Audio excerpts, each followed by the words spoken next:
off of a song sponsor. Jada Kingdom not have enough income. Multi-millionaire Jada, you cannot have enough income for me. That's not a diss. Said bring Shaggy and mommy. I hope one day Jada sees me and is like, I'm so glad she called my name in a song because I'm going to be huge. I really feel like you can take over dancehall when you tell Vybz Kartel for sucky pussy. Yeah, baby. Cause you know that Gaza people took that as an insult as well. Favorites.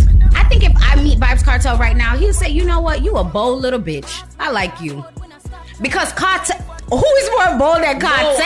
So there you have it, Starr, the former girlfriend of Lincoln Tree Dot, who is also a businesswoman, you know what I mean? She sells things on the internet, you know what I mean, to clean the woman's vagina and all that type of shit. She sells sex toys and, you know, mostly sexual ointments and ornaments.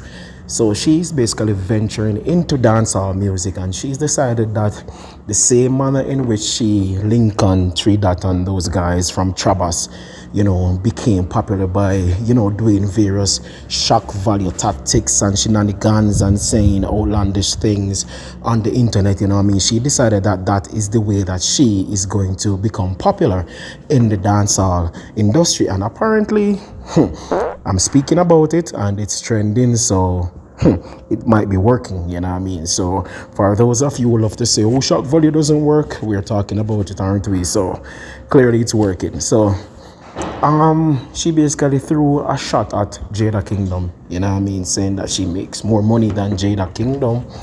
And Jada Kingdom, this is a wake-up call for you, you know what I mean? You should basically be looking into yourself by now and realize that your career is not going the way in which you want it to go or the way it should be going.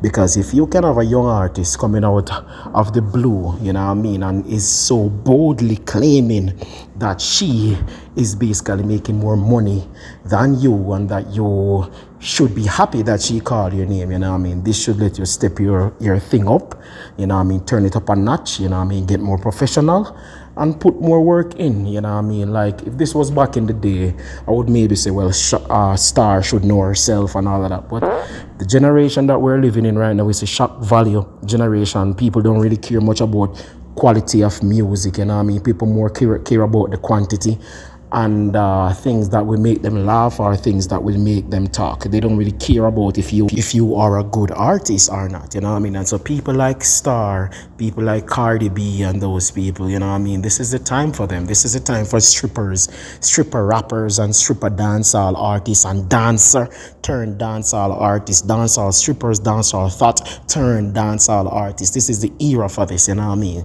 So when you see someone like Starr, you know what I mean, going into the music industry, saying this and saying that, just understand that it's a free-for-all game right now. So anything is fair game, you know what I mean? You can't bash her and say that she's not a real artist when at the same time you are cheering for Cardi B, who is a stripper, you know what I mean? Chinese Kitty, who is a stripper, you know what I mean? You can't do that. So at the end of the day, I guess you have to just take it with a grain of salt, you know what I mean? As it relates to her dissing Vybz Kartel, she said that she wants Vybz Kartel to eat her pum pum.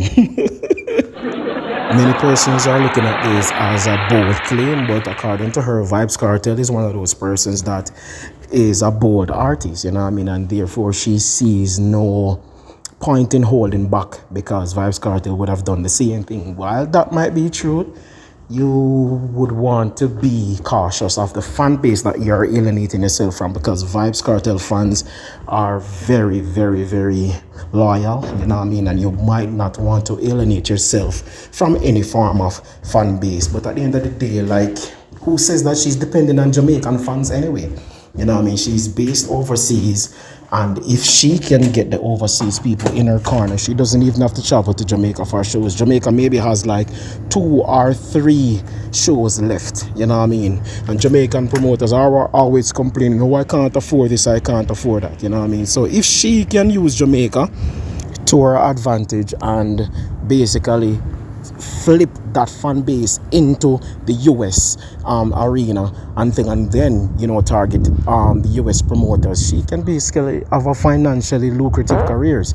There are many artists overseas which have not been to Jamaica in many years, like people like Dovey Magnum, people like Cranium, people like Hood Celebrity, and they have managed to survive, just being in the US and performing there. All they have to do is stuff to keep themselves relevant, so she could basically be one of those artists, and she already has a strong social media following, which she developed from doing bullshit on social media platforms with Trabas and Lincoln Tree Dot and those guys, so let's see how this pans out. Was she right or was she wrong for this in Vybz Kartel and Jada Kingdom? It's up to her. I'm out.